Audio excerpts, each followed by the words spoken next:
Herkese merhaba. Umarım herkesin sağlığı ve huzuru yerindedir.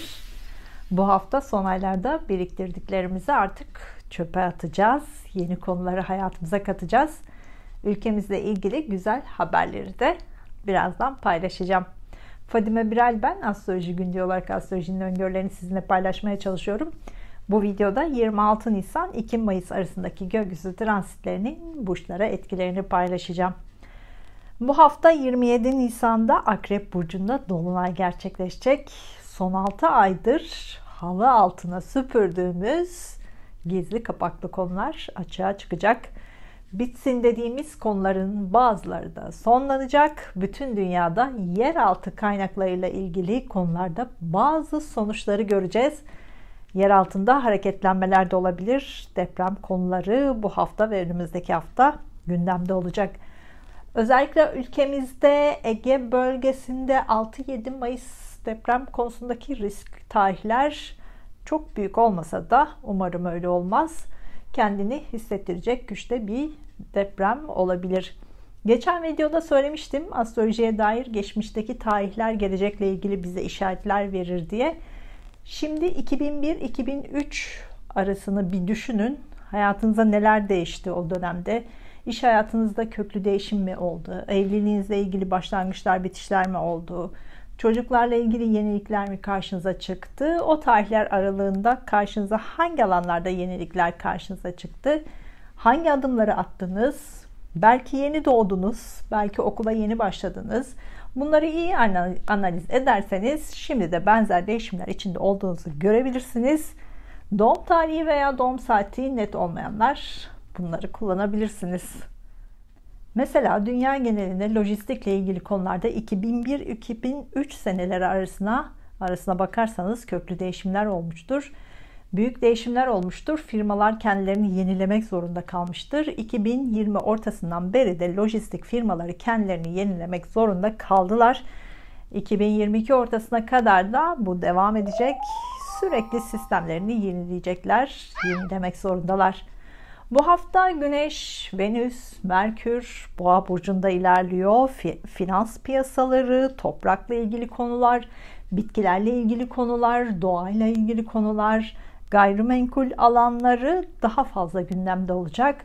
Bu alanlarla ilgili teknolojik yeni gelişmeler de karşımıza çıkabilir. Mars Yengeç burcunda ilerleyecek bu hafta. 11 Haziran'a kadar iş alanında Yengeç burcunun temsil ettiği konulardaki işler daha ön planda olacak. Dekorasyon, evle ilgili konular, gayrimenkul sektörü, evde kullanılan aletler, yemek sektörü daha ön planda olacak. Kadınlar daha fazla konuşulacak. Kadın liderler daha fazla konuşulacak. Kadınların iş hayatı bütün dünyada daha fazla konuşulacak. Kadınların iş hayatındaki rolleri daha fazla konuşulacak. Ülkeler kendi içindeki iş alanlarına odaklanacaklar. İş alanlarında nasıl bir hareketlenme sağlanmalı? Bunları daha fazla konuşacaklar. Amerika bu haftadan sonra sağlık konularında daha fazla kayıplar karşılaşabilir. Özellikle Mayıs ayı ikinci yarısında hastalıktan dolayı kayıplar daha fazla olacak gibi görünüyor. Pik yapacağı günleri de yaşayabilir. Rusya Haziran ve Temmuz'da çok fazla sahnelerde olacak. Haziran ortasına kadar hazırlık yapacak. Haziran ortasına kadar liderler ve sağlıkları konuşulacak. Kıbrıs'ta 10 Haziran'dan sonra ülke içinde değişiklikler olacak. Yeni yasalar gündeme gelebilir. Haziran ortasına kadar yabancı ülkelerle gergin durumlar yaşanabilir. Ancak büyük sorun yaşanmayacak. 10 Haziran'dan sonra anlaşmalar, sözleşmeler daha fazla yapılacak. İran bu haftadan sonra güç gösterisi yapacak. Daha fazla gündemde olacak. Ülke içinde Haziran ortasına kadar psikolojik baskı daha fazla hissedilecek. Ülke içinde gergin durumlar söz konusu olacak. Mayıs sonundan itibaren diğer ülkelerle görüşmeler daha fazla olacak. Bu görüşmeler sonunda ülke içindeki değişimler de söz konusu olacak. Fransa'da Haziran ortasına kadar ülke içinde gergin durumlar çok fazla olacak. Yemek sektöründe de olumlu gelişmeler olacak. Belçika'da Mayıs ortasına kadar sağlık konuları daha fazla gündemde olacak. Ülkemizde ise bu hafta sağlık konusundaki kötü tablo yavaş yavaş azalacak. İş dünyası daha fazla konuşulmaya başlanacak. İş dünyasındaki gizli kapaklı konular açığa çıkacak. Yemek sektöründe hareketlenmeler başlayacak. Çocukların eğitim konuları daha fazla konuşulacak bu hafta. Bu konularda bazı kararları artık netleştirilecek. Ülkemizde yurt dışı ile ilgili, eğitimle ilgili, uzun yolculuklarla ilgili, seyahatlerle ilgili, yabancı ülkelerle olan ilişkiler konusunda da yeni kararlar alınacak. Turizmle ilgili yabancı ülkelerle ortak yeni kararlar alınacak. Bu kararlar uygulanmaya başlanacak. Turizm hareketlenmeye başlayacak. Mayıs sonundan itibaren turizmde hareket başlayacak. Şimdi 26 Nisan 2 Mayıs arasındaki gökyüzü hareketlerinin burçlar etkilerini paylaşacağım. Burçlara dair dakikaları aşağıda açıklamalar kısmında yazacağım. Dakikalara tıklayarak burçlarınıza daha hızlı ilerleyebilirsiniz.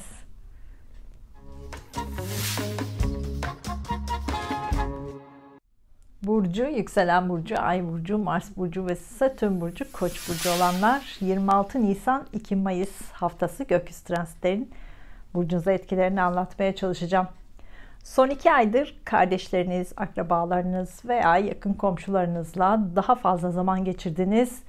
Bazen onlarla tartışma yaptınız, bazen yeni akraba, yeni komşu edindiniz. Onlarla birlikte bazen üzüldünüz, bazen sevindiniz.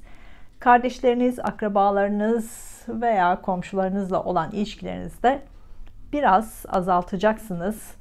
Bu haftadan sonra artık eviniz, aileniz, ebeveynleriniz ve eşinize daha fazla zaman geçirmeye başlayacaksınız. Son 2 aydır iletişim araçlarını da çok fazla kullandınız. Bu bazen sizi çok yordu, bazen çok işinize yaradı.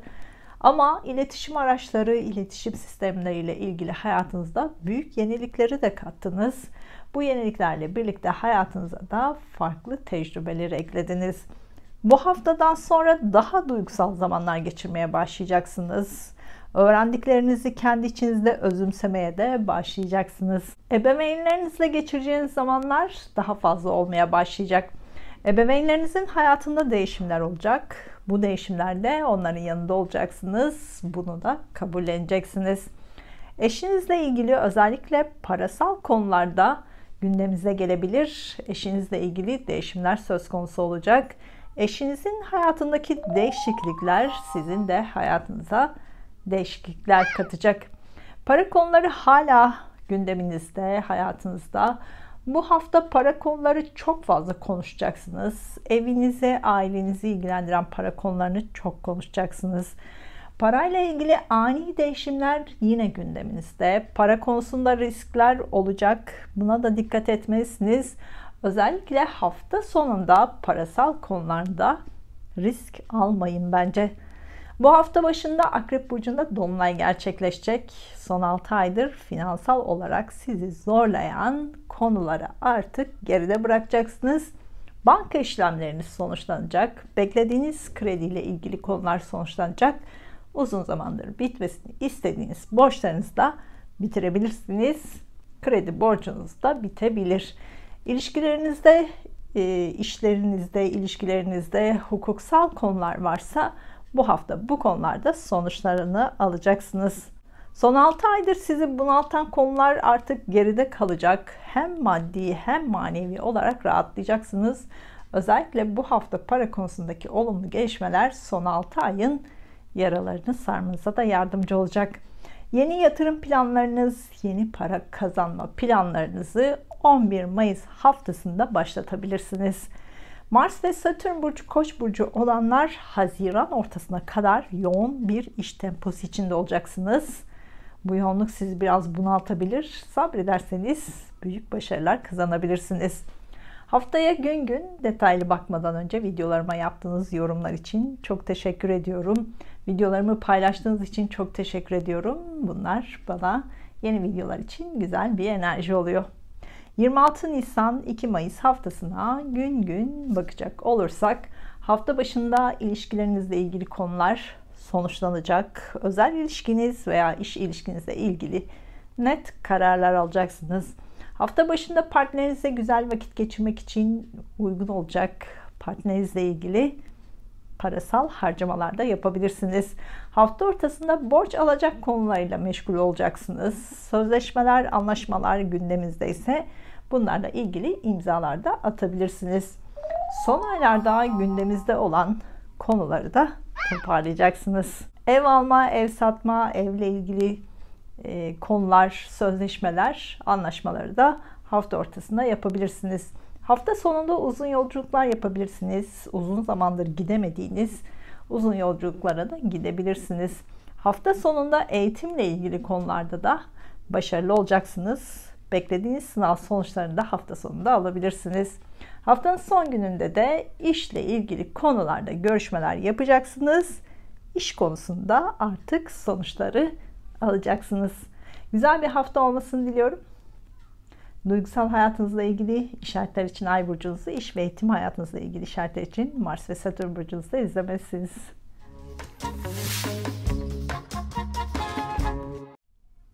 Burcu, yükselen burcu, Ay burcu, Mars burcu ve Satürn burcu, Boğa burcu olanlar 26 Nisan 2 Mayıs haftası gökyüzü transitlerinin burcunuz etkilerini anlatmaya çalışacağım. Son 2 aydır para konuları sürekli konuştunuz. Bazen olumlu, bazen olumsuz para konuları oldu. Parayla ilgili değişimler yaşadınız. Yeni yatırım konuları karşınıza çıktı. Yeni para kazanma yöntemleri karşınıza çıktı. Parayı nasıl değerlendirmek gerekiyor? Bunu düşünüp durdunuz. Para ve yatırımla ilgili iniş çıkışlar artık bitti. Şimdi gündemimizde başka konular olacak. Bu haftadan sonra kardeşleriniz, akrabalarınız ve komşularınızla olan ilişkileriniz daha fazla gündemimizde olmaya başlayacak. Yeni akrabalar, yeni komşular, eski akrabalarla olan gerginlik durumlar, yeni komşular, eski komşularla olan ilişkiler sizi meşgul etmeye başlayacak. Bunlara hazırlıklı olmalısınız. Kardeşlerinizle, akrabalarınızla veya yakın çevrenizdeki kişilerle olan ilişkilerinizde 2 ay sınanacaksınız. Onların hayatındaki değişimlere şahit olacaksınız. Sizin hayatınızdaki yerlerini sorgulayacaksınız. Bazen tartışmalar da yaşayacaksınız. Bazen sizden uzaklaştıklarını da göreceksiniz. Son haftalarda psikolojik olarak biraz zor zamanlar geçirdiniz. Artık enerjinizin yükseldiği zamanları yaşayacaksınız.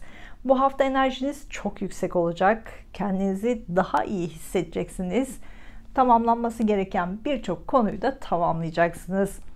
Yoğun bir iletişim halinde olacaksınız. Bu biraz sizi yorabilir, dikkatinizi dağıtabilir. Bunun bilincinde olursanız daha kolay çözebilirsiniz. Bu hafta sağlık konusunda kolay çözümler üreteceksiniz. Estetik ve güzellikle ilgili operasyonlarınızı yaptırabilirsiniz. Bu hafta sağlık konusunda daha fazla para da harcayabilirsiniz. Venüs ve Güneş aşkta sizi destekliyor. Çok güzel enerjiler var. Partnerinizle duygusal zamanlar daha fazla yaşayacaksınız. Bunun için romantik planlar yapabilirsiniz. Yeni aşk arayanlar kesinlikle yeni aşkı bulabilirsiniz. Algılarınız açık olsun. Aniden farklı bir ortamda tanışacağınız biriyle hızlı bir ilişkiye de başlayabilirsiniz. Son aylarda ev alma, ev satma, ev taşımayla ilgili karşınıza yenilikler çıktı. Bunlarla ilgili yaptığınız planlarınızı artık bu hafta tamamlayacaksınız. Bu hafta bu konuları sonuçlandıracaksınız. Evlilik planı olanlar bu hafta sorun olmadan organizasyonlarınızı da yapabilirsiniz. Duygusal olarak yoğun zamanlar geçireceksiniz. Son aylarda ilişkilerinizle ilgili yenilikler karşınıza çıktı. Eşinizle ilgili, ortağınızla ilgili yenilikler karşınıza çıktı. Bu hafta bunları muhakeme edeceksiniz. Ya bu yenilikleri kabul edip devam edeceksiniz ya da kabul etmeyip ilişkinizi bitireceksiniz. Bu hafta bununla ilgili net kararları da alacaksınız.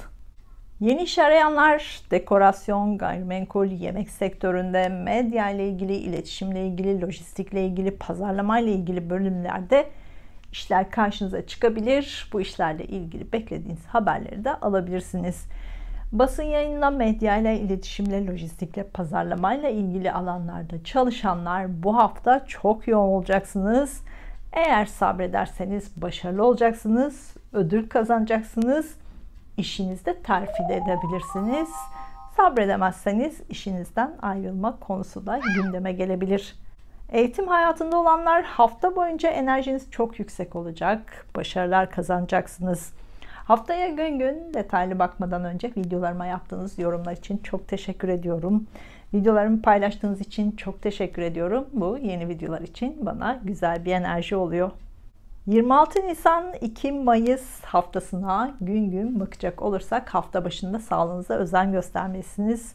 Son günlerde sağlığınızı etkileyen konular artık geride kalacak. Artık kendinizi daha iyi hissedeceksiniz. Hafta ortasında ikili görüşmeler yapacaksınız. İlişkilerinizle ilgili güzel sonuçlar alabilirsiniz.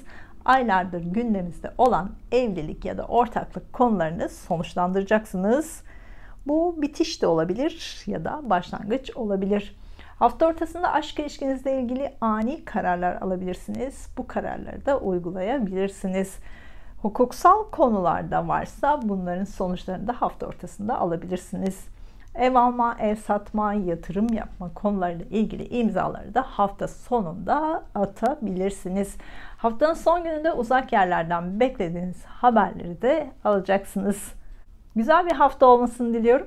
Duygusal hayatınızla ilgili işaretler için Ay burcunuzu, iş ve eğitim hayatınızla ilgili işaretler için Mars ve Satürn burcunuzu da izlemelisiniz.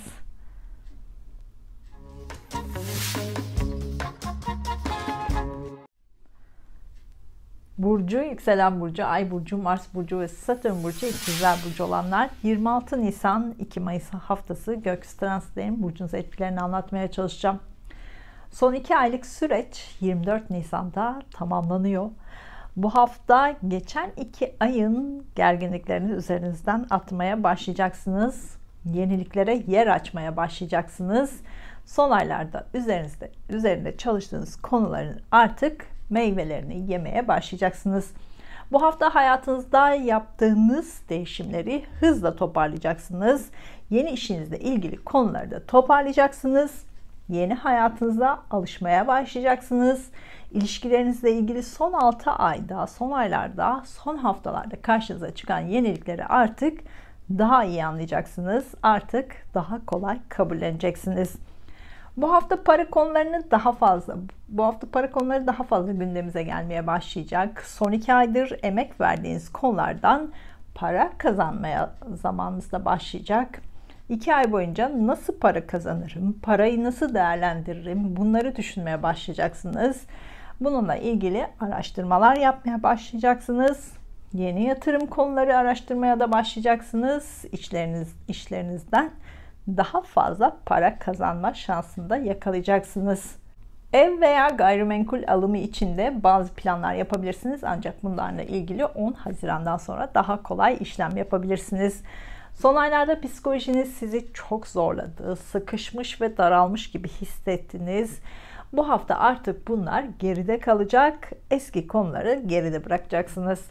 Zaten Haziran 2020'den beri hayatınıza sürekli yeni konular eklendi, sürekli bunları da algılamaya çalıştınız. Şimdi bunları toparlayacaksınız. Eğitim hayatında olanlar bu hafta yoğun olacaksınız. Bu hafta sınavlarınız varsa sabırlı olursanız büyük başarılar kazanacaksınız. Eğitim konusunda 2 sene yorulacaksınız. Çok fazla başlangıçlar yapacaksınız. Bu sene eğitim konusunda çok başarılı olacaksınız. Yeni teknolojik alet ve sistemleri de hayatınıza katarsanız daha şanslı olacaksınız.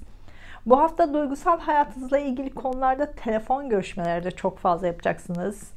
Sanat, psikoloji, yemek sektörü, finans sektörüyle ilgili işleriniz varsa bu işlerinizle ilgili çok fazla görüşmeler yapacaksınız. Bu işlerinizle ilgili para konularında konuşacaksınız. Son 2 senedir teknolojik alet ve sistemleri hayatınıza katmanızla ilgili sürekli yenilikler karşınıza çıktı. Eğer teknolojik alet ve sistemleri hayatınıza katarsanız, alırsanız önümüzdeki 12 sene bu konularla daha fazla zaman geçireceksiniz. Çok da fayda sağlayacaksınız. Uzun yolculuk, yurt dışı ile ilgili konularda plan yapmayın. Bu sene sonuna kadar uzun yolculuk ve yurt dışı konularında anlık hareket edeceksiniz. Aniden karar verip aniden uygulayacaksınız. Bu yüzden plan yapmayın, üzülürsünüz. Sadece hayal kurun, hayalleriniz daha kolay sonuçlanacak. Mayıs ve Haziran'da iş konusunda şanslı bir dönemde olacaksınız. Hem çok iş fırsatları karşınıza çıkacak, Bu işiniz konusunda kendinizi geliştirmenize de neden olacak, iş bulmanıza da neden olacak. İşinizle ilgili daha fazla para kazanacaksınız. Siz sadece hayal kurun, karşınıza çıkan yenilikleri algılayın ve kabul edin. Şanslı olduğunuz konuları da küstürmeyin. Böylece daha fazla mutlu olacaksınız. Buna da inanın. Son aylarda zor süreç yaşadınız. Bunun ödüllerini toplamaya başlayacaksınız. 10 Haziran'dan sonra da hayatınız çok değişecek. Buna dair hayaller kurmaya da şimdiden başlayın. Son aylarda sağlık konusunda sizi üzen konuları da bu hafta daha fazla düşüneceksiniz. Artık bunlara da çözüm üreteceksiniz. Bu haftadan sonra sağlık konusu geride kalacak. Sağlık sektörü, kamu sektörü, hizmet sektörüyle ilgili beklediğiniz haberleri de bu hafta alacaksınız. Haftaya gün gün detaylı bakmadan önce videolarıma yaptığınız güzel yorumlar için çok teşekkür ediyorum. Videolarımı paylaştığınız için çok teşekkür ediyorum. Bu yeni videolar için bana güzel bir enerji oluyor. 26 Nisan 2 Mayıs haftasına gün gün bakacak olursak hafta başında aşk hayatınızla ilgili yeni kararlar alabilirsiniz. Bu kararları da uygulayabilirsiniz. Aşk hayatınıza yenilik katmak, yeni aşka başlamak için, yeni aşkı bulmak için hafta ortası uygun olacak. Algılarınız açık olsun. Bunu değerlendirebilirsiniz. Evlilik planlarınızı veya organizasyonlarınızı hafta boyunca yapabilirsiniz. Yeni bir hayata başlangıç yapabilirsiniz. Hafta başında çocuklarınız veya çocuklarla ilgili konularda bazı sonuçlar alacaksınız. Son günlerde sizi üzen çocukların sağlığı konusunda olumlu haberleri de alacaksınız. Çocukları ilgilendiren işler yapıyorsanız bunlarla ilgili de beklediğiniz haberleri alacaksınız. Hafta ortasında sağlık konuları gündemimizde olacak. Son günlerde sizi üzen sağlık konuları da artık geride kalacak. Sağlık sektöründen, kamu sektöründen, hizmet sektöründen, işle ilgili veya eğitimle ilgili haber bekleyenler hafta ortasında bu haberleri de alabilirsiniz. Yeni başlangıçlar yapabilirsiniz. Hafta sonunda ikili görüşmeler çok fazla yapacaksınız. Bu özel ilişkinizle olabilir, işle ilgili olabilir, ilişkinizle ilgili ciddi kararlar alacaksınız. Haftanın son gününde biraz fazla harcama da yapabilirsiniz. Güzel bir hafta olmasını diliyorum. Duygusal hayatınızla ilgili işaretler için Ay burcunuzu, iş ve eğitim hayatınızla ilgili işaretler için Mars ve Satürn burcunuzu da izlemelisiniz.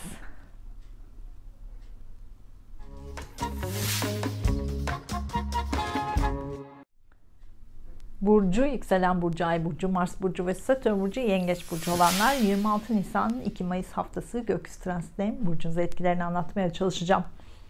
Son aylarda dikkatinizi toplamanız zor oldu. Sürekli düşünceler içindeydiniz. Sürekli planlar yaptınız. Umarım yaptınız. Şimdi hayatınıza düzen kurmaya başlayacaksınız. Bu haftadan sonra zor bir süreç yaşayabilirsiniz. Şimdiden buna hazırlıklı olmalısınız. Hayatınızda yeni gelişecek olaylar çok fazla olacak. İlişkilerinizde değişimler yaşayabilirsiniz. İş ilişkilerinizde çok fazla yeni başlangıçlar yapacaksınız. Eğitim, aşk, ilişkiler konusunda hayatınızın hemen her alanında büyük yenilikler yapacaksınız. Önümüzdeki 2 ay hayattaki her şey size zor gelecek. Sabrınız hemen her alanda sınanacak. Bunu bilirseniz daha sabırlı olursunuz. Eğer sabırlı olursanız da daha başarılı olursunuz. İşinizle ilgili yeni konular gündeme gelecek. Bu yeni bir işe başlama olabilir. İşinizde yeni bir konu olabilir. İşinizde terfi olabilir. İşinizden ayrılma konusu da olabilir. Bu hafta iş konuları da kafanızda karışacak. Daha önceden bununla ilgili düşünceleriniz olduysa değişimi de kolayca tamamlayacaksınız. Bu hafta iş konusunda yoğun olacaksınız. Bu yoğunluk sizi bunaltabilir, sabrınızı da sınayabilir. Yeni iş arayanlar bu haftadan sonra kesinlikle yeni iş bulabilirsiniz. Haziran sonuna kadar algılarınız açık olsun. Evlilik planı olanlar bu hafta organizasyonlarınızı yapabilirsiniz. Arkadaşlarınızın da olacağı organizasyon yapabilirsiniz. Farklı ortamlarda, farklı organizasyonlarda yapabilirsiniz. Yeni aşk arayanlar sosyal mecralarda, sosyal alanlarda, arkadaş ortamlarında yeni aşkı bulabilirsiniz. Arkadaşlarınız sizi yeni biriyle tanıştırabilir. Algılarınız açık olsun. Önümüzdeki 2 ay evlilik veya ayrılık konuları konularında sonuçları göreceksiniz. Sorun yaşadığınız ilişkilerinizde bitiş ya da devam konusunda net karar alacaksınız. Güzel giden ilişkinizde de evlilik kararı alıp 2 ay içinde uygulayacaksınız. Evli ve ilişkisi olanlar bu hafta gergin durumlar olabilir. Mümkün olduğunca tartışmalardan uzak kalmaya çalışmalısınız. Sabırlı olmalısınız. Ani tepkiler verebilirsiniz. Bu da sorunlar yaratabilir. Sakin kalmaya çalışmalısınız. Ortak işler ve ilişkiler konusunda da bu hafta bitişler ve başlangıçlar yaşayabilirsiniz. Eğitim hayatında olanlar bu haftadan sonra yoğun olacaksınız. Bu hafta sınavlarınız varsa sabırlı olursanız büyük başarılar kazanabilirsiniz. Son 2 senedir sosyal mecralarda, sosyal alanlarda daha fazla zaman geçirmeye başladınız. Bu alanlarda daha fazla işler yapmaya başladınız. Siz aslında kendi halinde yaşayan birisiniz. Kalabalık ortamlarda çok ön planda olmayı sevmeyen birisiniz. Ancak son 2 senedir daha fazla göz önünde olmaya başladınız. Umarım başladınız. Çünkü bu konulardaki işlerden çok para kazanacaksınız. Bu konularda başkalarına daha fazla fayda sağlayabilirsiniz. Sosyal projelerde de bulunabilirsiniz. Bu hafta sosyal mecralarda, sosyal alanlarda daha fazla zaman geçireceksiniz. Bu alanlarda parlayacaksınız. Daha ön planlarda olacaksınız. Siz konuşacaksınız, siz konuşulacaksınız. Bu alanlarda iş yapıyorsanız daha da fazla para kazanacaksınız. Son aylarda çocuklar konusunda sürekli karşınıza yenilikler çıktı. Çocuklarınızla ilgili olabilir, çocuklarla ilgili işler olabilir, çocuklarla ilgili herhangi konular olabilir. Çocuklar veya çocuklarınızla ilgili konuları bu hafta toparlayacaksınız. Değişimleri de daha kolay kabulleneceksiniz. Çocuk konuları ve sosyal mecralarla ilgili konularda yoğun olacaksınız. Daha ön sıralarda olacaksınız. Son aylarda aşk ilişkinizle ilgili çok fazla iniş çıkışlar oldu. Bu hafta bunu çok düşüneceksiniz. Son aylarda karşınıza çıkan yenilikleri düşüneceksiniz. Bir karar alacaksınız. Aşk ilişkinizle ilgili ciddi karar alacaksınız. Ya bitiş ya da devam kararı alacaksınız. Bununla ilgili net adımları atacaksınız. Mars ve Satürn burcu Yengeç burcu olanlar bu hafta yeni iş fırsatları, işinizle ilgili yeni konular karşınıza çıkacak. Bunları da değerlendirmelisiniz. Haftaya gün gün detaylı bakmadan önce videolarıma yaptığınız yorumlar için çok teşekkür ediyorum. Videolarımı paylaştığınız için çok teşekkür ediyorum. Bu yeni videolar için bana güzel bir enerji oluyor. 26 Nisan 2 Mayıs haftasına gün gün bakacak olursak hafta başında evinizle ilgili konuları toparlayacaksınız. Ev alma, ev satma, ev taşıma, evinizde büyük tadilatlar yapmak için net kararlar alacaksınız. Evlilik planlarınızı da artık sonuçlandıracaksınız. Evlilik veya ortaklık konularında hukuksal süreçleriniz de varsa bunları da tamamlayacaksınız. Hafta başında ebeveynlerinizle ilgili son günlerde karşınıza çıkan konuları da toparlayacaksınız. Haftanın başında uzun zamandır ertelediğiniz uzun yolculuklara da çıkabilirsiniz. Hafta ortasında çocuklarla daha fazla zaman geçireceksiniz. Çocuklar veya çocuklarınızla ilgili konularda bazı sonuçları da alacaksınız. Çocukları ilgilendiren konularda işler yapıyorsanız bunlarla ilgili beklediğiniz haberleri de alabilirsiniz. Hafta başında son aylarda sizi meşgul eden aşk ilişkinizle ilgili ciddi kararlar alabilirsiniz. İlişkinizle ilgili evlilik kararı da alabilirsiniz. Aşk ilişkinizi bitirme kararı da alabilirsiniz. Hafta sonunda sağlığınıza daha fazla dikkat etmelisiniz. Son günlerde sağlıkla ilgili sizi üzen konular artık geride kalacak. Haftanın son günü iş veya özel ilişkinizle ilgili de net karar alacak ve uygulayacaksınız. Güzel bir hafta olmasını diliyorum. Duygusal hayatınızla ilgili işaretler için Ay burcunuzu, iş ve eğitim hayatınızla ilgili işaretler için Mars ve Satürn burcunuzu da izlemelisiniz.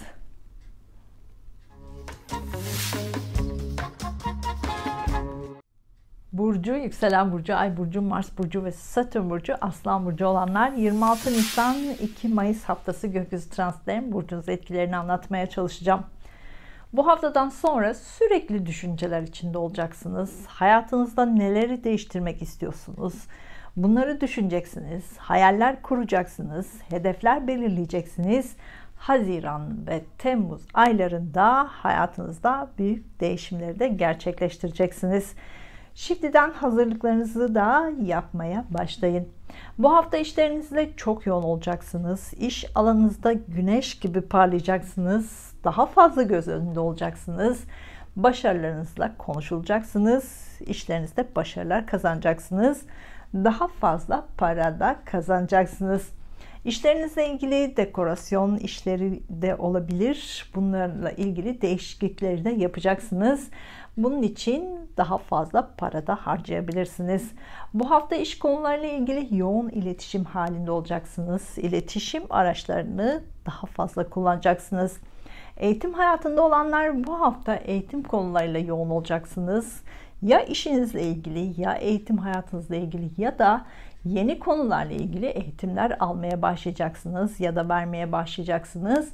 Bu eğitimler sizin hayatınızda yeni kapılar açacak. Eğitim konularında başarılı olacaksınız. Daha ön sıralarda olacaksınız.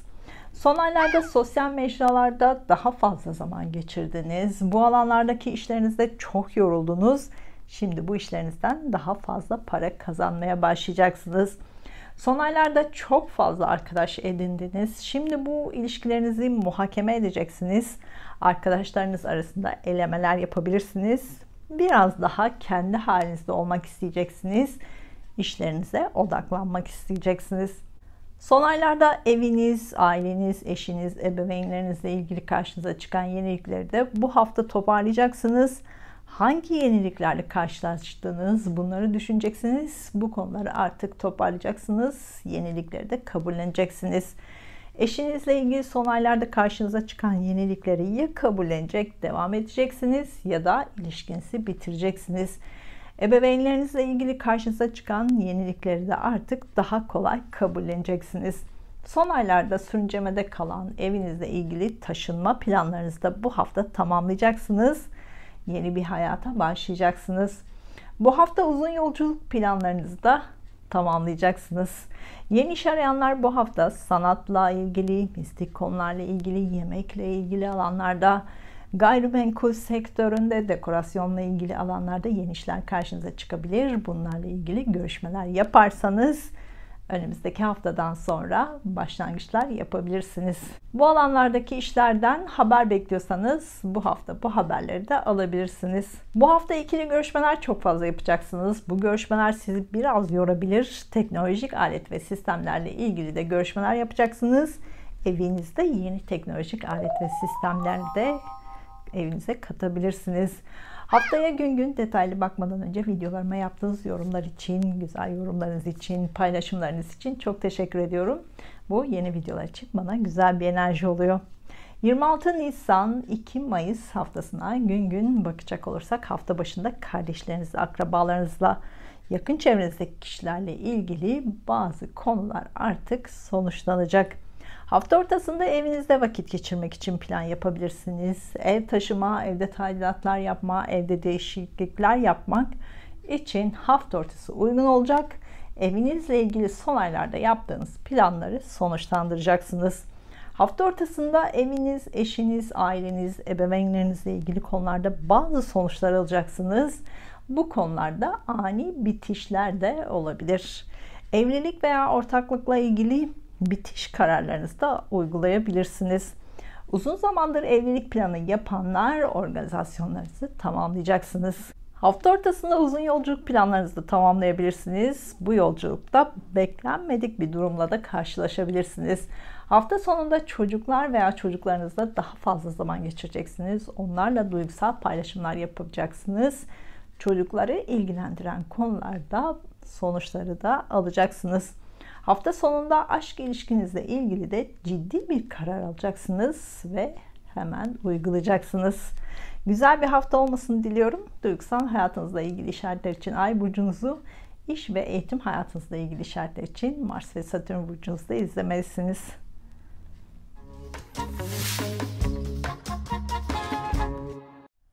Burcu, yükselen burcu, ay burcu, Mars burcu ve Satürn burcu, Başak burcu olanlar 26 Nisan 2 Mayıs haftası gökyüzü transitlerinin burcunuza etkilerini anlatmaya çalışacağım. Son 2 aydır işle ilgili konularla sürekli mücadele ettiniz. Geçen haftada iş konularını toparladınız. Şimdi biraz iş konusundan uzaklaşmaya başlayacaksınız. Biraz daha sakin zamanlar geçirmeye başlayacaksınız. Bu haftayla birlikte sosyal mecralarda, sosyal ortamlarda, arkadaş ortamlarında daha fazla zaman geçirmeye başlayacaksınız. Yeni sosyal çevreye katılacaksınız, yeni arkadaşlar edineceksiniz, yeni sosyal alanlarda vakit geçireceksiniz, kendinize daha fazla zaman ayıracaksınız. Yeni iş arayanlar yemek sektöründe, dekorasyon sektöründe, gayrimenkul sektöründe, aile ile ilgili alanlarda, sosyal mecralarda, sosyal alanlarla ilgili bölümlerde işler karşınıza çıkabilir. Bunları değerlendirmelisiniz. İşi olanlar işlerinizi geliştirmek için sosyal mecraları, sosyal alanları, arkadaş ortamlarınızı kullanabilirsiniz. Bu size daha fazla kazançlar sağlayacak. Bu hafta arkadaşlarınızla iletişimde sorunlar yaşayabilirsiniz. Eski arkadaşlarınızla olan ilişkilerinizi muhakeme edeceksiniz. Bu da arkadaş ilişkilerinizde gerginlikler yaratabilir. Daha anlayışlı olmalısınız, yoksa ilişkiniz bozulabilir. Eğitim hayatında olanlar şanslı bir dönemdesiniz. Özellikle teknolojik alet ve sistemleri eğitimle ilgili konularda kullanırsanız daha başarılı olacaksınız. Bu hafta eğitim konuları çok yoğun olacak. Eğitimde büyük başarılar kazanabilirsiniz. Bu başarılarınızda ön sıralarda olacaksınız. Eğitim alanlarında siz konuşacaksınız, siz konuşulacaksınız. Eğitim alanında işleriniz varsa bu hafta bu işlerden daha fazla para kazanacaksınız. Bu hafta uzun yollar daha fazla yapacaksınız. Arkadaşlarınızla birlikte uzun yolculuklar da yapabilirsiniz. Yurt dışı ile ilgili yeni konularda karşınıza çıkacak. Yurt dışı ile ilgili konuları çok konuşacaksınız. Aniden karar alıp aniden yurt dışına da çıkabilirsiniz. Yurt dışı ile ilgili konulardan para da kazanabilirsiniz. Yabancı dille ilgili konular gündeminizde ise bu konularda da başarılı olacaksınız. Güneş gibi parlayacaksınız. Daha ön sıralarda olacaksınız. Son aylarda kardeşleriniz, akrabalarınız, komşularınızla olan ilişkilerinizi sürekli muhakeme ettiniz. Onlarla ilgili bazen yenilikler karşınıza çıktı. Bazen eski ilişkilerinizi bitirmek zorunda kaldınız. Onların sizin hayatınızdan gittiğine de şahit oldunuz. Bu hafta bunları daha fazla düşüneceksiniz. Son aylarda kardeşlerinizle, akrabalarınızla veya yakın komşularınızla ilgili karşınıza çıkan yenilikleri artık daha kolay kabulleneceksiniz. Son aylarda iletişim, medya, lojistik, uzun yolculuklar, eğitim, pazarlama alanlarında karşınıza çıkan yenilikleri bu hafta muhakeme edeceksiniz. Bunlarla ilgili yenilikleri artık kabulleneceksiniz. Yeni aşk arayanlar bu hafta uzun yolculuklarda, yurt dışı ile ilgili alanlarda, eğitimle ilgili alanlarda yeni aşkı bulabilirsiniz. Algılarınız açık olsun. Evli ve ilişkisi olanlar partnerinizle uzun yolculuk yapabilirsiniz. Romantik planlar yapabilirsiniz. Venüs ve Güneş aşkta size güzel enerjiler sunuyor. Bunu kullanmalısınız. Haftaya gün gün detaylı bakmadan önce videolarıma yaptığınız güzel yorumlar için, videolarımı paylaştığınız için çok teşekkür ediyorum. Bu yeni videolar için bana güzel bir enerji oluyor. 26 Nisan 2 Mayıs haftasına gün gün bakacak olursak hafta başında parasal konularda yeni gelişmeler karşınıza çıkacak. Yeni parasal kaynaklar karşınıza çıkabilir. Olumlu para konularıyla ilgileneceksiniz. Uzun zamandır beklediğiniz para varsa da bu elinize geçecek. Son aylarda kardeşleriniz, akrabalarınız veya yakın çevrenizdeki kişilerin hayatlarında olan değişimleri de hafta ortasında kabulleneceksiniz. Kardeşlerinizle ilgili bazı konulardaki sonuçları da görebilirsiniz.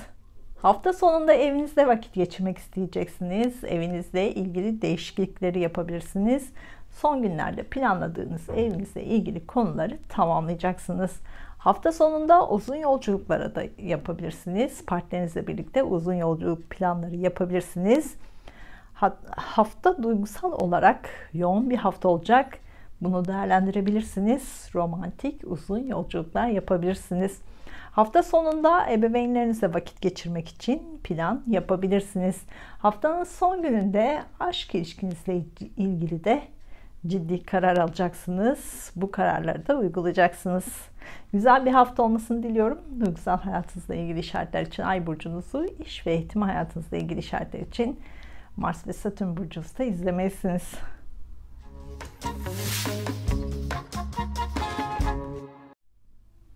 burcu, yükselen burcu, ay burcu, Mars burcu ve Satürn burcu, terazi burcu olanlar 26 Nisan 2 Mayıs haftası gökyüzü transitlerinin burcunuz etkilerini anlatmaya çalışacağım.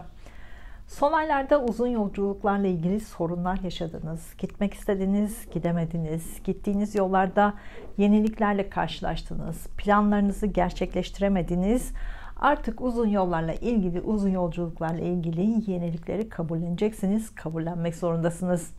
Yurt dışı ile ilgili, uzak yerlerle ilgili, uzun yollarla ilgili konularda son 2 aydır işler yaptıysanız artık bu işlerden para kazanmaya başlayacaksınız. Bu hafta iş konusunda yoğun bir süreç başlayacaksınız. Haziran sonuna kadar da işle ilgili yoğun olacaksınız. İş konuları 2 ay artık sürekli gündemimizde olacak.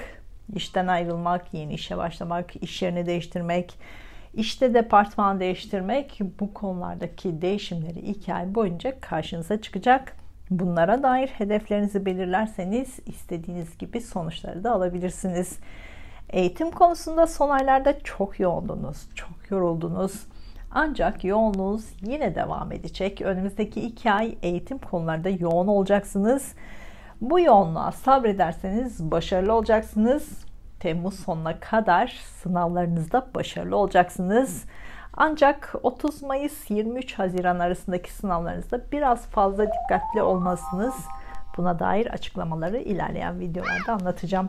Haziran 2020'den beri eğitimle ilgili eski konuları geride bırakmanız gerektiğini artık anladınız.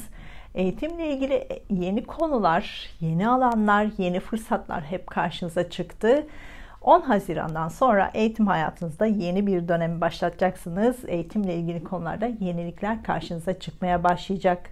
Son aylarda para konularında yenilikler karşınıza çıktı. Yeni yatırım konularıyla ilgilendiniz. Bu hafta artık bu konuları toparlayacaksınız.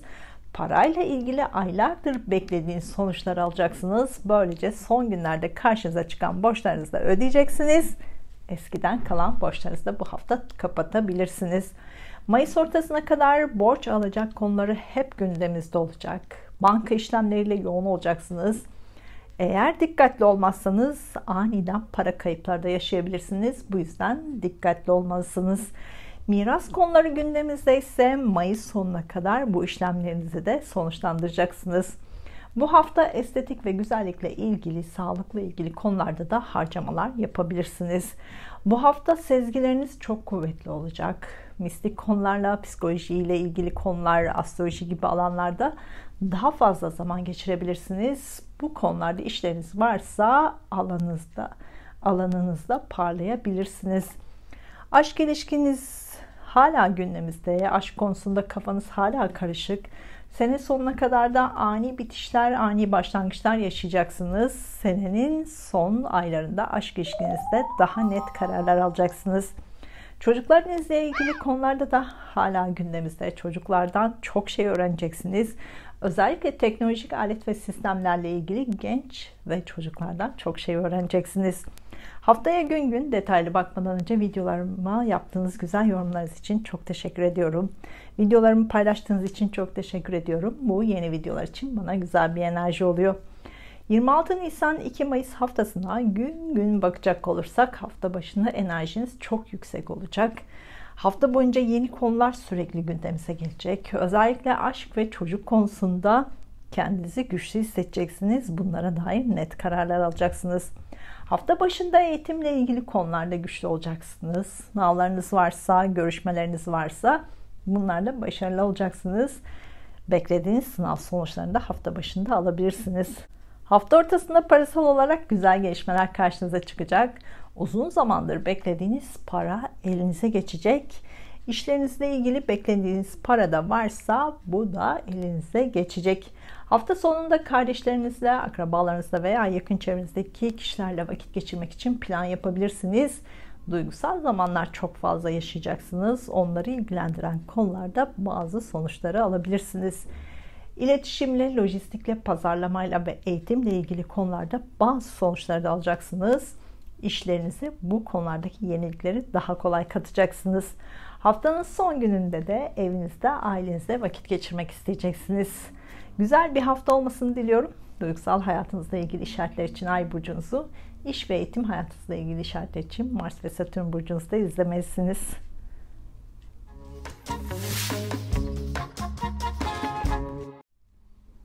burcu, yükselen burcu, ay burcu, Mars burcu ve Satürn burcu, Akrep burcu olanlar 26 Nisan 2 Mayıs haftası gökyüzü transitlerinin burcunuz etkilerini anlatmaya çalışacağım. Son aylarda hem maddi olarak hem sağlık olarak zor bir süreç geçirdiniz. Borç alacak konuları sizi bunalttı. Alacaklarınızı almakta zorlandınız. Borçlarınızı ödemekte zorlandınız. Para kayıpları yaşadınız. Banka işlemleriyle çok uğraştınız. Kredi konuları gündemimizdeydi. Yatırım konuları gündemimizdeydi.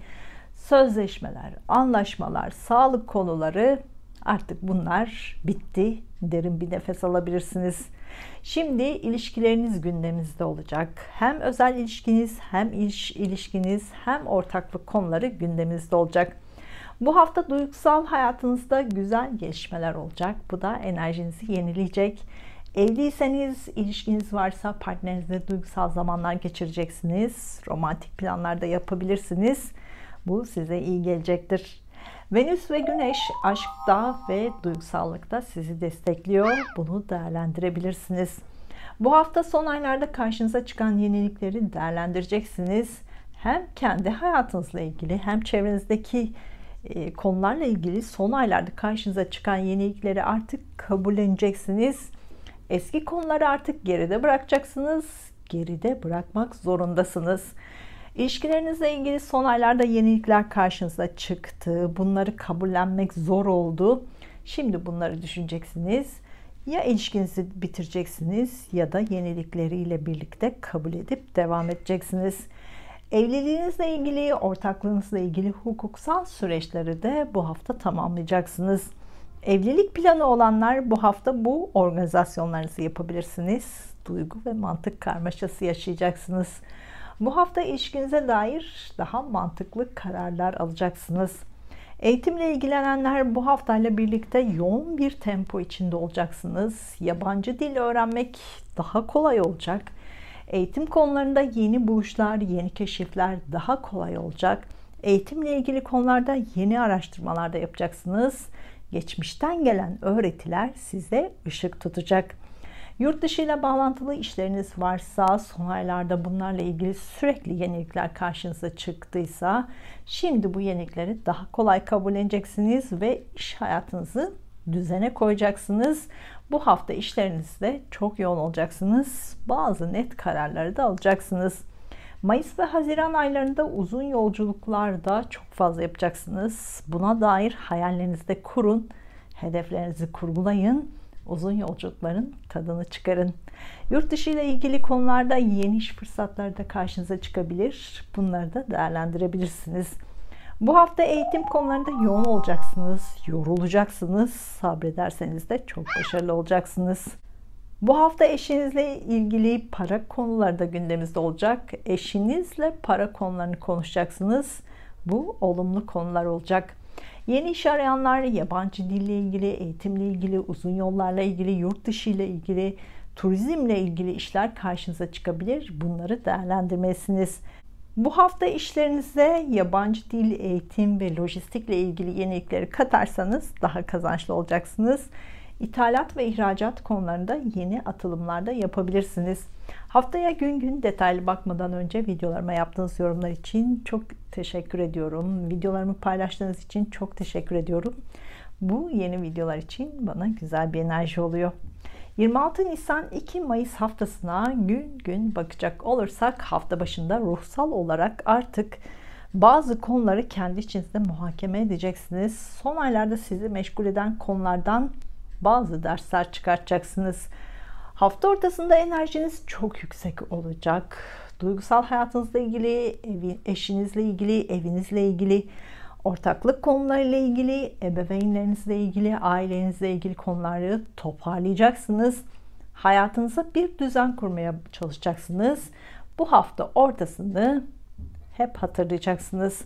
Hafta ortasında evlilik planlarınızı da gerçekleştirebilirsiniz. Son aylarda sorunlu giden evlilik veya ortaklık konularını da sonuçlandıracaksınız. Hafta sonunda parasal olarak güzel gelişmeler karşınıza çıkacak. Beklediğiniz para varsa elinize geçecek.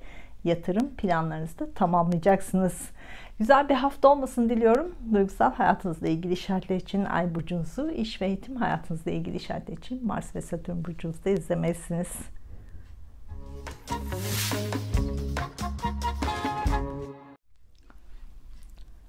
Burcu, yükselen burcu, ay burcu, Mars burcu ve Satürn burcu, yay burcu olanlar 26 Nisan 2 Mayıs haftası gökyüzü transitlerinin burcunuz etkilerini anlatmaya çalışacağım. Son aylarda ilişkilerinizle ilgili yenilikler karşınıza çıktı. Eşinizle ilgili, ortağınızla ilgili yenilikler karşınıza çıktı. Bu konularda kararlar almak zorunda kaldınız. İlişkileriniz konusu son aylarda sizi çok fazla yordu. Ya evlenip yeni bir hayata başladınız, ya ilişkinizi, evliliğinizi, ortaklığınızı bitirdiniz, ya da evliliğinizi, ilişkinizi olduğu gibi kabullendiniz. Bu sonuçların etkilerini yaşamaya devam edeceksiniz. Mayıs sonuna kadar kararlarınızı sürekli sorgulayacaksınız. Bu hafta sağlık konuları gündeminizde olacak. Kendi sağlığınızla ilgilenmek zorunda kalacaksınız. Çevrenizdekilerin sağlık sorunlarıyla ilgilenmek zorunda kalacaksınız. Büyük sorunlar olmasa da psikolojik olarak biraz depresif durumlarda yaşayabilirsiniz. Sorunlara kolay çözümler üreteceksiniz. Beklenmedik bir anda ve aniden hastalık konularda karşınıza çıkabilir. Daha dikkatli olmalısınız. Sağlık konusunda bitkilerden de destek alabilirsiniz. Bu size çok iyi gelecek. Psikolojinize iyi gelecek konularla ilgilenebilirsiniz. Sanatla ilgilenebilirsiniz. Değişik yemekler yapabilirsiniz. Doğada zaman geçirebilirsiniz. Doğada temiz havada almak iyi gelecektir. Müzikle de ilgilenebilirsiniz. Estetik ve güzellikle ilgili konularda da bu hafta daha fazla para harcayabilirsiniz. Bu işlemlerinizde güzel sonuçlar alabilirsiniz. Bu da kendinizi iyi hissetmenizi sağlayacaktır. Yeni iş arayanlar bu hafta gayrimenkul sektöründe, dekorasyon sektöründe, yemek sektöründe, finansla ilgili, yatırım konularıyla ilgili işler karşınıza çıkabilir. Bunları değerlendirmelisiniz. Sağlık sektörüyle, hizmet sektörüyle, kamu alanlarıyla ilgili konularda yeni sözleşmeler ve anlaşmalar gündemimizde ise bu imzaları atabilirsiniz. Bu konularda başlangıçlar yapabilirsiniz. Bu alanlardan iş beklentileriniz varsa haberlerini bu hafta alabilir, başlangıç yapabilirsiniz. Bu hafta Akrep burcunda dolunay gerçekleşecek. Bu durum sizde psikolojik olarak biraz baskı yaratabilir. Ruhsal olarak bu hafta biraz daha fazla kendi içinize çekilmek isteyeceksiniz. Yalnız kalmak isteyeceksiniz. Enerjinizi yenilemek isteyeceksiniz. Zaten son bir senedir psikolojik olarak çok yoruldunuz. Bunları düşüneceksiniz. Bunlardan sonuçlar çıkartacaksınız. Bitmesi gereken konuları anlamaya çalışacaksınız. Bitirmek istediğiniz konuları anlamaya çalışacaksınız. Bazılarını bitireceksiniz ama asıl bitişi Mayıs sonunda yaşayacaksınız. Mayıs sonunda hayatınızı toparlayacak kararlar alacaksınız. Net kararlar alacaksınız. Bitişler ve yeni başlangıçlar olacak. Sanatla ilgileniyorsanız, psikolojiyle ilgileniyorsanız bu hafta güzel eserler çıkartabilirsiniz. Son aylarda sürüncemede kalan konuları toparlayacaksınız. Bu hafta tamamlayacaksınız.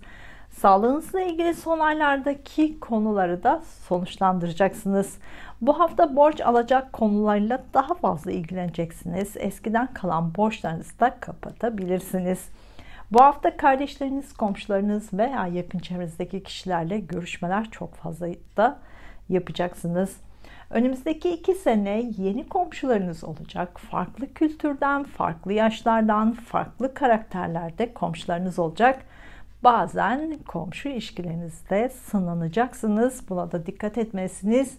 İlişkilerinizde gergin durumlarla da karşılaşabilirsiniz ama yeni komşularınızdan da çok şey öğreneceksiniz.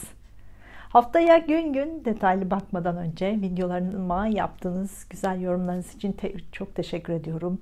Videolarımı paylaştığınız için çok teşekkür ediyorum. Bu yeni videolar için bana güzel bir enerji oluyor. 26 Nisan 2 Mayıs haftasına gün gün bakacak olursak hafta başında sosyal mecralardaki, sosyal alanlardaki işlerinizi toparlayacaksınız. Son aylarda yaptığınız bu konulardaki yeni planlarınızı gündeminize artık alacaksınız. Hafta başında arkadaşlarınızla vakit geçirmek için de plan yapabilirsiniz. Arkadaşlarınızı ilgilendiren konularda Sonuçları da göreceksiniz. Hayvanlarla ilgili son aylarda karşınıza çıkan yenilikleri de artık toparlayacaksınız, kabulleneceksiniz. Hafta ortasında ruhsal olarak son aylarda sizi yoran konulardan artık arınacaksınız. Bunları geride bırakacaksınız. Hafta ortasında enerjinizi yenilemek isteyeceksiniz. Kalbinizin daraldığını da hissedebilirsiniz. Nefes terapileri yapmalısınız. Sanatla ilgili, psikolojiyle ilgili alanlardaki konuları da hafta ortasında toparlayacaksınız. Hafta sonunda kendinizi güçlü hissedeceksiniz. Enerjiniz yüksek olacak. Bu enerji sağlığınız konusunda size faydalı olacak.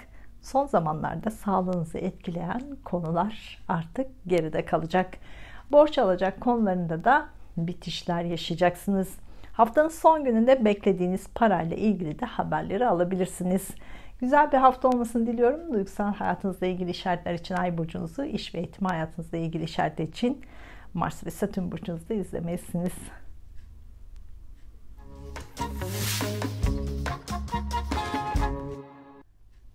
Burcu, yükselen burcu, Ay burcu, Mars burcu ve Satürn burcu, Oğlak burcu olanlar 26 Nisan 2 Mayıs haftası gökyüzü transitlerinin burcunuza etkilerini anlatmaya çalışacağım. Son aylarda sağlık konuları daha fazla gündemimizdeydi. Artık sağlıkla ilgili konular geride kalacak.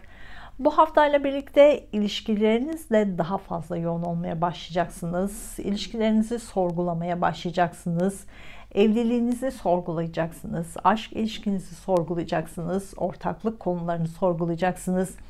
Geçen 2 sene zaten ilişkilerinizle ilgili çok zor zamanlar geçirdiniz. Karşınızdaki kişi veya kişileri anlamakta zorlandınız. İlişkileriniz konusunda sonuçları alamadınız. Önümüzdeki 2 ay artık ilişkilerinizle ilgili net kararlar alacaksınız.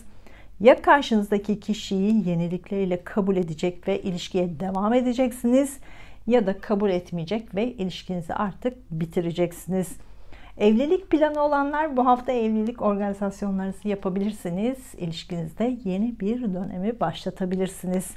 Ev almak, ev satmak, evde büyük tadilatlar yapmak, ev taşımakla ilgili değişimleri de bu hafta yapabilirsiniz.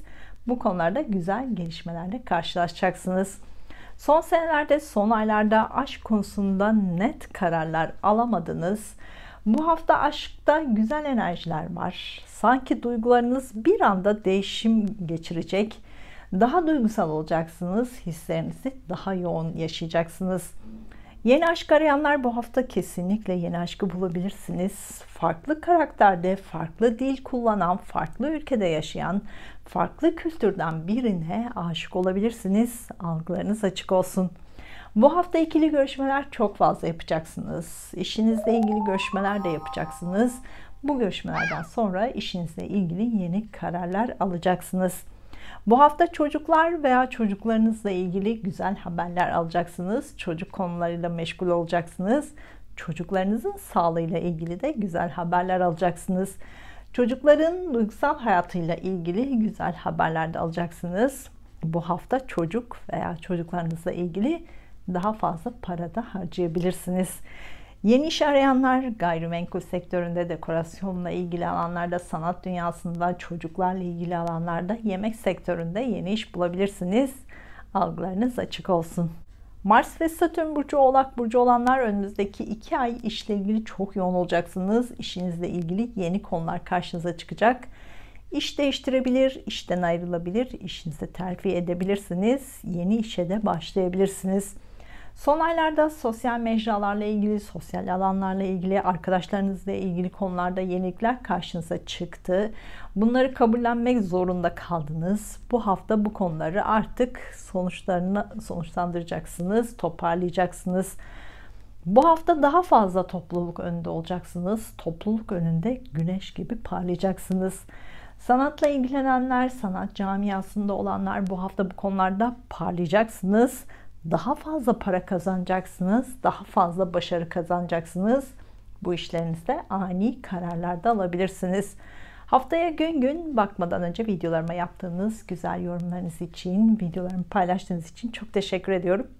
Bu yeni videolar için bana güzel bir enerji oluyor.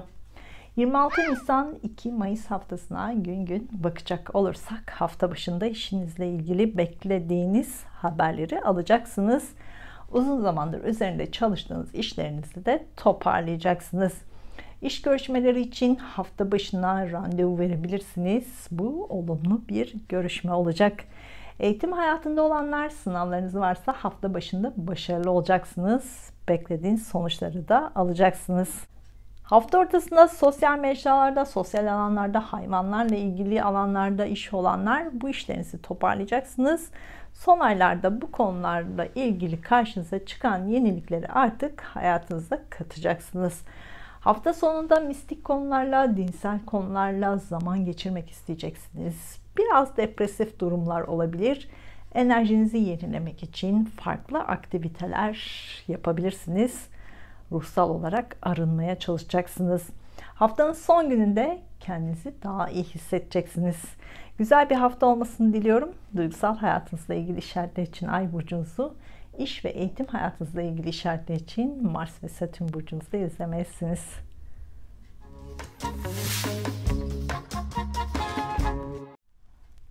Burcu, yükselen burcu, Ay burcu, Mars burcu ve Satürn burcu, Kova burcu olanlar 26 Nisan 2 Mayıs haftası gökyüzü transitlerin burcunuzu etkilerini anlatmaya çalışacağım. Son 2 aydır çocuklarla ilgili konular sizi çok yordu. Çocuklar veya çocuklarınızdan çok şey öğrendiniz. Onların hayatındaki değişimleri kabullenmek zorunda kaldınız. Bazen karamsar durumlarla karşılaştınız. Bu haftadan sonra artık bu konular geride kalacak.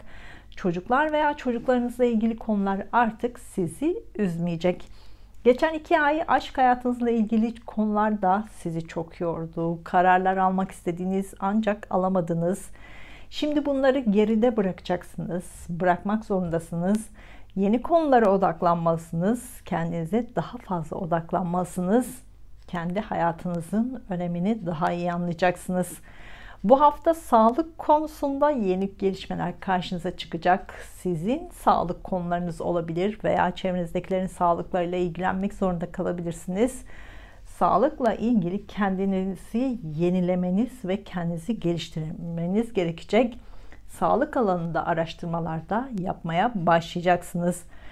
Gündeminizde ameliyat konusu da varsa bunu da bu hafta tamamlayabilirsiniz. Yeni iş arayanlar sağlık sektöründe, kamu sektöründe, hizmet sektöründe, eğitimle ilgili alanlarda, gayrimenkul, dekorasyon, yemek bölümlerinde yeni işler karşınıza çıkabilir. Bunları değerlendirmelisiniz. Bu işlerden haber bekliyorsanız bu hafta alabilirsiniz. Sağlık sektöründe, kamu sektöründe, hizmet sektöründe, yemekle ilgili alanlarda, eğitimle ilgili alanlarda işleri olanlar bu hafta çok yoğun olacaksınız. Enerjinizi ona göre ayarlamalısınız. Bu yoğunluk sizi çok bunaltabilir. Bu işlerinizde değişiklik de yapmak zorunda kalacaksınız. Son aylarda işinizle ilgili değişiklikler karşınıza çıktı. Yeni işler karşınıza çıktı. İşinizle ilgili eski konuları artık geride bırakacaksınız. Yeni konulara odaklanacaksınız. Bu hafta işle ilgili konularda sonuçlanmalar yaşayacaksınız. Aylardır beklediğiniz haberi de alabilirsiniz. Bu hafta evinizle ilgili değişiklikler yapacaksınız. Evinizin dekorasyonunda değişiklik yapabilirsiniz. Evinizi taşıyabilirsiniz. Evinizde daha fazla zaman geçirebilirsiniz. Evinizle ilgili daha fazla harcamada yapabilirsiniz. Uzun yolculuklar yaparak evinizden uzaklaşabilirsiniz. Duygusal olarak yoğun bir hafta olacak. Eşinizle veya partnerinizle romantik zamanlar içinde planlar yapabilirsiniz. Ebeveynlerinizle daha fazla zaman geçireceksiniz. Ebeveynlerinizin sağlıklarıyla ilgilenmek zorunda kalabilirsiniz. Ebeveynlerinizin duygusal hayatıyla ilgili durumlarla da karşılaşabilirsiniz. Bu hafta eşinizin sağlık konularıyla da ilgileneceksiniz. Eşinizin sağlığıyla ilgili harcamalar da yapabilirsiniz. Yeni aşk arayanlar, ebeveynleriniz, akrabalarınız sizi yeni biriyle tanıştırabilir. Aşkta güzel enerjiler var. Yeni aşkla birlikte son aylarda yaşadığınız konulardan uzaklaşacaksınız. Para konularında hala şanslı bir dönemdesiniz. Ummadığınız anda, ummadığınız yerden para gelişleri olacak. Bu haftada parasal olarak güzel gelişmelerle karşılaşacaksınız. Haftaya gün gün detaylı bakmadan önce videolarıma yaptığınız güzel yorumlarınız için, videolarımı paylaştığınız için çok teşekkür ediyorum. Bu yeni videolar için bana güzel bir enerji oluyor. 26 Nisan 2 Mayıs haftasına gün gün bakacak olursak, hafta başında yurt dışı ile alakalı planlarınız varsa bunu gerçekleştireceksiniz. Yurt dışı ile ilgili görüşmeler çok fazla yapacaksınız. Yurt dışından beklediğiniz haberleri de alabilirsiniz. Eğitim hayatında olanlar, eğitimle ilgili uzun zamandır beklediğiniz haberleri de alabilirsiniz. Hafta ortasında işinizle ilgili konuları daha kolay toparlayacaksınız. Uzun zamandır gündeminizde olan konularda sonuçları da alacaksınız. Hafta ortasında işinizle ilgili görüşmeler yapacaksınız. Bu görüşmelerde başarılı olacaksınız. İş görüşmeleri için randevularınızı hafta ortasına verebilirsiniz. Sınavlarınız da varsa hafta boyunca başarılı olacaksınız. Hafta sonunda arkadaşlarınızla vakit geçirmek için plan yapabilirsiniz. Arkadaşlarınızın hayatıyla ilgili bazı sonuçları da göreceksiniz. Hafta sonunda sosyal mecralar, sosyal alanlarla ilgili gündemimizdeki konuları da toparlayacaksınız. Güzel bir hafta olmasını diliyorum. Duygusal hayatınızla ilgili şartlar için Ay burcunuzu, iş ve eğitim hayatınızla ilgili şartlar için Mars ve Satürn burcunuzu da izlemelisiniz.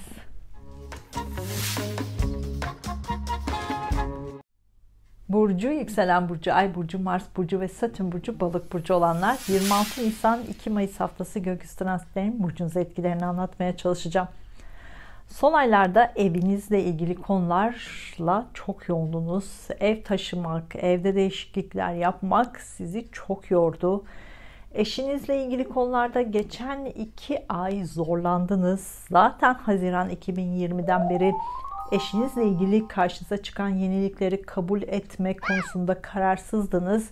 Son 2 ayda bununla ilgili karar aldınız ve uyguladınız. Ya eşinizle ilgili değişiklikleri kabul edip ilişkinize devam ettiniz ya da kabul etmeyip ilişkinizi bitirdiniz.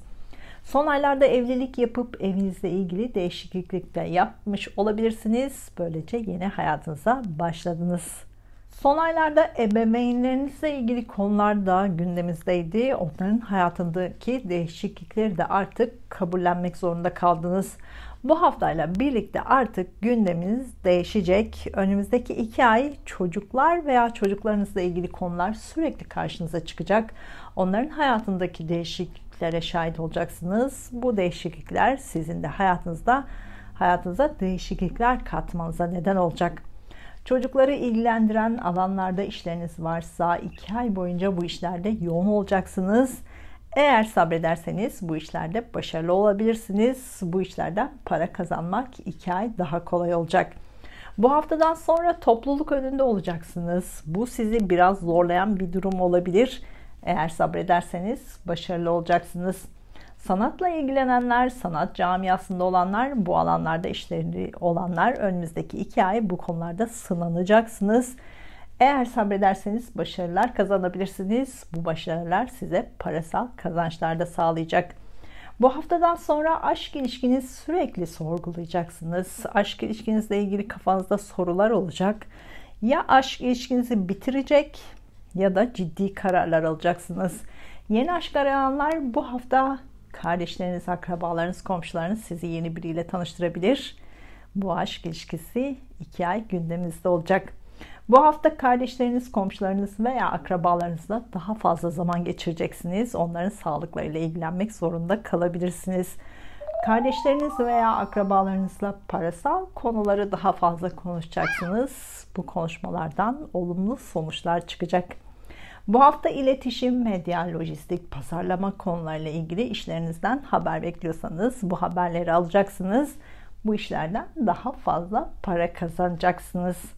Son aylarda uzun yolculuklarla ilgili, uzak yerlerle ilgili karşınıza çıkan yenilikleri kabullenmek zorunda kaldınız. Bu hafta bunları düşünecek ve artık anlayacaksınız.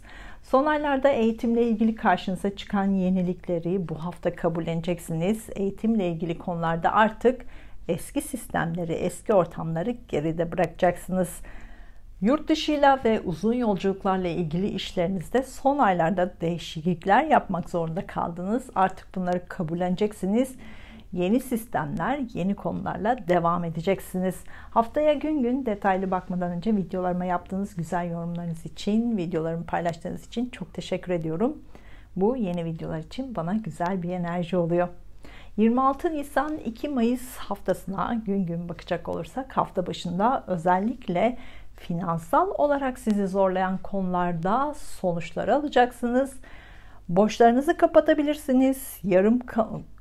Yatırım konularında beklediğiniz sonuçları da alabilirsiniz. Miras konuları gündeminizdeyse bunlarla ilgili yeni gelişmeler de karşınıza çıkabilir. Hafta başında imzalamayı bekleyen sözleşme ve anlaşmaları da imzalayabilirsiniz. Hafta ortasında yurt dışı ile bağlantılı konularda bazı sonuçları alacaksınız. Eğitimle ilgili beklediğiniz sonuçları alabilirsiniz. Uzaktan beklediğiniz haberleri de alabilirsiniz. Hafta ortasında eğitimle ilgili konularda başarılı olacaksınız. Uzun yolculuk planlarınızı da hafta ortasında tamamlayabilirsiniz. Hafta sonunda işinizle ilgili beklediğiniz haberleri alacaksınız. Bu haber iş konusunda yeniliklerle karşılaşmanıza neden olacak. Güzel bir hafta olmasını diliyorum. Duygusal hayatınızla ilgili işaretler için Ay burcunuzu, iş ve eğitim hayatınızla ilgili işaretler için Mars ve Satürn burcunuzu da izlemelisiniz.